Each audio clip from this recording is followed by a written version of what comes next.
Depression ఎందుకు వచ్చిందంటారు? అసలు ఏమైంది ఒక్కసారి?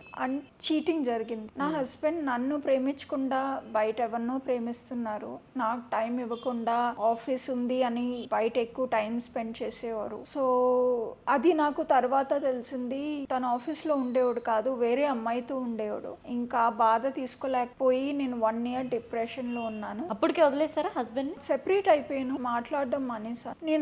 నేను అనుకున్నాను నేను దూరంగా వెళ్ళిపోతే తను ఏదో ట్రై చేస్తాడేమో అనుకున్నాను. కానీ తనతోనే తిరుగుతూనే ఉన్నాడు. నాకు చాలా మంది ఫోన్ చేసి చెప్పారు ఎక్స్ హస్బెండ్ కనిపించాడు ఆ అమ్మాయితో, అది ఇది. సో ఇంకా అప్పుడు అనుకున్నాను ఇంకా ఈ రిలేషన్ అవ్వదు ఫ్యూచర్ లో ఏం చేసినా. ఇంకా అంటే తను నా గురించి ఫైట్ చేయలేదు, ప్రీతి నువ్వు నన్ను వదిలేసి వెళ్ళకు, నేను తప్పు చేశాను వచ్చే అని, అవన్నీ ఏం ట్రై చేయలేదు. సో దాని తర్వాత ఇంకా హోప్, ఇంకా అది చూసి కూడా నేను మళ్ళీ వెళ్ళిపోయి ఉంటే ఇంకా ఇది చేసినా నా దగ్గరికి మళ్ళీ వచ్చింది, ఇంకా చేస్తాను అని అయిపోయేది. సో అది ఇంకా లిమిట్ అన్నమాట. దాని తర్వాత ఇంకా వెళ్ళేదే లేదు.